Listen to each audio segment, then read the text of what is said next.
জিরি মাদ্রাসা নামটা শুনলেই অনেকের মনে একটা ছবি ভেসে ওঠে, কিন্তু এর পুরো নামটা জানেন?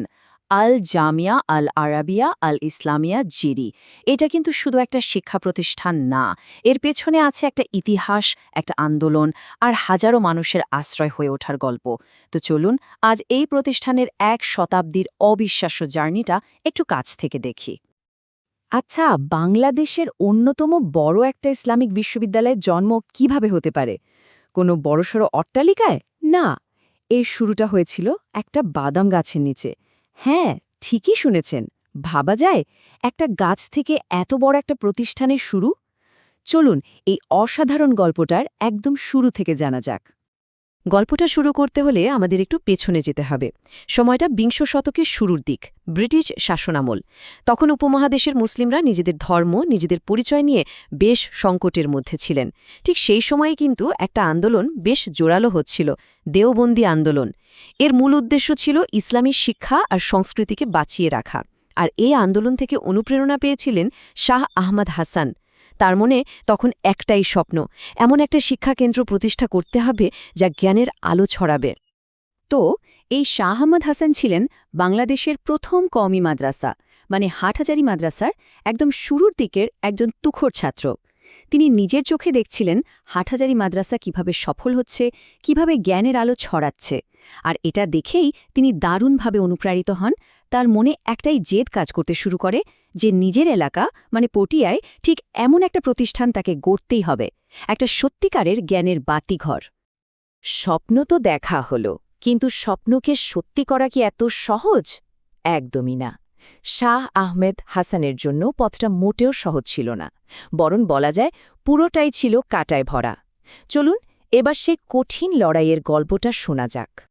তো এই প্রতিষ্ঠানটার যাত্রা শুরু হয় ১৯১০ সালে কুইও গ্রামের একটা ছোট্ট দোকান থেকে। ভাবুন একবার, এরপর একটা মাটির ঘর বানানো হলো। কিন্তু কপাল খারাপ, এক ভয়ঙ্কর ঘূর্ণিঝড়ে সেই ঘরটা একদম মাটির সাথে মিশে গেল। শুধু কি প্রাকৃতিক দুর্যোগ?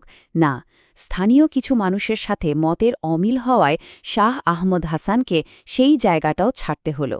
কিন্তু তিনি কি দমে যাওয়ার মানুষ? একদমই না। তার সাথে যে ছাত্ররা ছিল, যারা তাকে বিশ্বাস করত, তাদের নিয়ে তিনি চলে এলেন পাশের জিরি গ্রামে। আর সেখানে একটা বাদাম গাছের নিচে নতুন করে ক্লাস শুরু করলেন। আর ওই বাদাম গাছটাই কিন্তু হয়ে গেল জিরি মাদ্রাসার ভিত্তি, তার অদম্য ইচ্ছাশক্তির একটা প্রতীক। যে কোনো প্রতিষ্ঠানের মতোই সময়ের সাথে সাথে জিরি মাদ্রাসাও বদলেছে, বড় হয়েছে। আর তার নামের মধ্যেও সেই বিবর্তনের ছাপটা স্পষ্ট। একদম শুরুতে এর নাম ছিল মাদ্রাসা হামিয়াতুল ইসলাম। এরপর ৫০-এর দশকে যখন এর পরিচিতি আরও বাড়ল, তখন নাম হল আল মাদ্রাসাতুল আরাবিয়া জিরি। আর সবশেষে যখন এটা একটা পূর্ণাঙ্গ ইসলামী বিশ্ববিদ্যালয়ের রূপ পেল, তখন এর নাম হল আল জামিয়াতুল আরাবিয়াতুল ইসলামিয়া জিরি, যে নামে আমরা আজকে একে চিনি। আচ্ছা, এতক্ষণ তো আমরা এর ইতিহাস জানলাম। এবার চলুন একটু প্রতিষ্ঠানের ভেতরে ঢু মারা যাক, দেখি এখানকার পড়াশোনার ধরনটা ঠিক কেমন। এখানে কিন্তু শুধু বইয়ের পড়ানো হয় না, এর সাথে আধ্যাত্মিক আর নৈতিক শিক্ষার একটা দারুণ মেলবন্ধন ঘটানো হয়। জিরি মাদ্রাসার পড়াশোনার মূল ভিত্তিটাই হল দর্সে নিজামি। এটা আসলে একটা বিশ্ববিখ্যাত ইসলামী সিলেবাস, যেটা দারুল উলুম দেওবন্দের আদলে তৈরি। আচ্ছা, এখানে কি পড়ানো হয়? মূলত কোরআন, হাদিস, ফিক বা ইসলামী আইন, যুক্তিবিদ্যা আর আরবি সাহিত্যের মতো বিষয়গুলোর উপর জোর দেওয়া হয়। মানে মূল উদ্দেশ্যটা হল এসব বিষয়ে গভীর জ্ঞান তৈরি করা। ব্যাপারটা শুধু মুখস্থ করার মধ্যে সীমাবদ্ধ না, ছাত্রদের স্বাধীনভাবে চিন্তা করতে আর গবেষণা করতেও শেখানো হয়। এখানে একজন ছাত্রের পড়াশোনার রাস্তাটা কিন্তু বেশ গোছানো। একদম শুরুটা হয় ইসলামিক কিন্ডারগার্টেন দিয়ে, যেখানে বাচ্চারা প্রাথমিক জ্ঞান আর কোরআন তেলাওয়াত শেখে। এর পরের ধাপ হল তাহফিজুল কুরআন, মানে পুরো কুরআন মুখস্থ করা। এরপর শুরু হয় কিতাব বিভাগ। এটা বেশ কয়েক বছরের একটা লম্বা কোর্স, প্রাইমারি থেকে শুরু করে একদম দাওরায় হাদিস বা মাস্টার্স লেভেল পর্যন্ত। আর এখানেই শেষ না, যারা আরও গভীরে যেতে চায় তাদের জন্য আছে উচ্চতর গবেষণার সুযোগ। যেমন ইসলামী আইন নিয়ে গবেষণার জন্য আছে দারুল ইফতা, আবার আরবি সাহিত্য বা কেরাত নিয়েও স্পেশালাইজেশন করা যায়। তবে আমার কাছে সবচেয়ে ইন্টারেস্টিং লেগেছে এই বিষয়টা, জিরি মাদ্রাসা কিন্তু শুধু ধর্মীয় শিক্ষার মধ্যে নিজেদের আটকে রাখেনি। তারা চায় তাদের ছাত্ররা যেন স্বাবলম্বী হতে পারে। আর সেজন্যেই এখানে কম্পিউটার চালানো, ইলেকট্রিকের কাজ, দর্জির কাজ, বই বাঁধাই, এমনকি মাছ চাষের মতো প্র্যাকটিক্যাল ট্রেনিংয়েরও ব্যবস্থা আছে।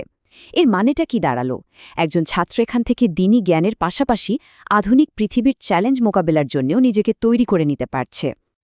জিরি মাদ্রাসার গল্পটা কিন্তু শুধু ক্লাসরুমের 4 দেয়ালের মধ্যে শেষ হয়ে যায় না। এর একটা বড় অংশ জুড়ে আছে সমাজসেবা। জিরি ওয়েলফেয়ার সোসাইটি নামে তাদের একটা শাখা আছে, যার মাধ্যমে তারা এমন সব কাজ করে যা শুধু ছাত্র না, বরং হাজার হাজার সাধারণ মানুষের জীবনেও সরাসরি প্রভাব ফেলে।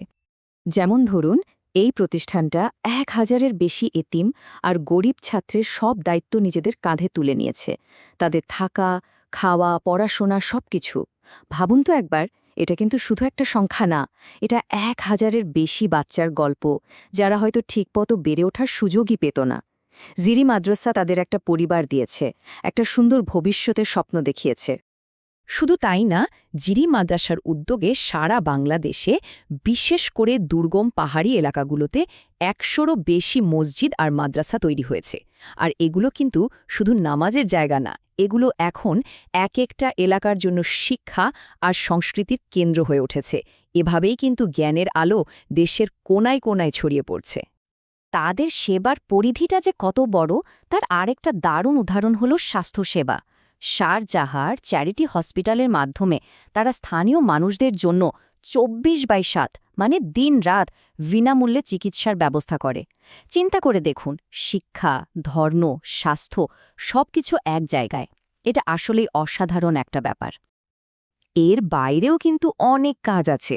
গরিব পরিবারগুলোকে স্বাবলম্বী করার জন্য রিকশা দেওয়া, সেলাই মেশিন দেওয়া বা বিশুদ্ধ পানির জন্য গভীর নলকূপ বসিয়ে দেওয়ার মতো অনেক উদ্যোগ তারা নিয়মিতই নেয়। তো সব মিলিয়ে বলা যায়, এটা আসলে শুধু একটা মাদ্রাসা না, এটা একটা পুরো দস্তুর সমাজ কল্যাণ সংস্থা। একটা প্রতিষ্ঠান কতটা সফল তা বোঝার সবচেয়ে ভালো উপায় হল তার ছাত্রদের দিকে তাকানো। 1 শতাব্দীরও বেশি সময়ে জিরি মাদ্রাসা যে বিশাল একটা উত্তরাধিকার তৈরি করেছে, তার সবচেয়ে বড় প্রমাণ এর প্রাক্তন ছাত্ররা। তারা আজ দেশের গণ্ডি পেরিয়ে আন্তর্জাতিক পর্যায়েও নেতৃত্ব দিচ্ছেন। চলুন দেখি এমন কয়েকজন আলোকিত মানুষের কথা। এই নামগুলো দেখুন: বাংলাদেশের সাবেক গ্র্যান্ড মুফতি আব্দুস সালাম চাটকামি, বিখ্যাত পটিয়া মাদ্রাসার প্রতিষ্ঠাতা মুফতি আজিজুল হক, কিংবা অন্তর্বর্তীকালীন সরকারের ধর্ম উপদেষ্টা AFM খালিদ হোসেনের মতো ব্যক্তিত্বরা। এরা সদাই কোনো না কোনোভাবে এই প্রতিষ্ঠানের সাথে যুক্ত ছিলেন, হয় ছাত্র হিসাবে, নয়তো শিক্ষক হিসেবে। এ থেকেই কিন্তু পরিষ্কার বোঝা যায় দেশের ধর্মীয় আর একাডেমিক অঙ্গনে জিরি মাদ্রাসার অবদান কতটা গভীর। যে কোনো বড় প্রতিষ্ঠানের পেছনেই থাকে দূরদর্শী নেতৃত্ব। এখানেও ঠিক তাই হয়েছে। প্রতিষ্ঠাতা শাহ আহমদ হাসান তো বলতে গেলে শূন্য থেকেই সবটা শুরু করেছিলেন। আর এরপর যার কথা না বললেই নয়, তিনি হলেন তৃতীয় মহাপরিচালক শাহ মোহাম্মদ তৈয়েব। তার ৩৬ বছরের সময়কালকে তো এই মাদ্রাসার স্বর্ণযুগ বলা হয়, কারণ তার সময়েই মাদ্রাসার অবকাঠামোগত ব্যাপক উন্নয়ন হয় আর সমাজসেবার কাজগুলো অনেক বড় আকারে ছড়িয়ে পড়ে। তাহলে এখনকার অবস্থাটা কি? বর্তমানে জিরি মাদ্রাসায় প্রায় ২৫০০ ছাত্রছাত্রী পড়াশোনা করছে, শিক্ষক আছেন ৬৫ জন, আর এর বার্ষিক বাজেট প্রায় ২.৫ কোটি টাকা। সবচেয়ে অবাক করার মতো বিষয় হল, এই বিশাল খরচের পুরোটাই আসে সাধারণ মানুষের দান আর সহযোগিতা থেকে। এই সংখ্যাগুলিই বলে দেয় একটা বাদাম গাছের নিচে শুরু হওয়া সেই পাঠশালাটা আজ কত বড় একটা মহিলুহে পরিণত হয়েছে। তো 1 শতাব্দীর লম্বা একটা পথ পাড়ি দিয়ে জিরি মাদ্রাসা আজ এখানে এসে দাঁড়িয়েছে। ঐতিহ্যকে শক্ত করে ধরে রেখেই তারা এগিয়ে চলেছে। কিন্তু এখন প্রশ্ন হল, ২১ শতকের যে নতুন নতুন চ্যালেঞ্জগুলো আসছে, যেমন ধরুন আধুনিক প্রযুক্তি বা দ্রুত বদলে যাওয়া এই পৃথিবী, এগুলোর সাথে তাল মিলিয়ে চলতে প্রতিষ্ঠানটি কতটা প্রস্তুত? হয়তো ঐতিহ্য আর আধুনিকতার এই মেলবন্ধন ঘটানোর মধ্যেই লুকিয়ে আছে এর ভবিষ্যতের পথ চলার আসল পরীক্ষা।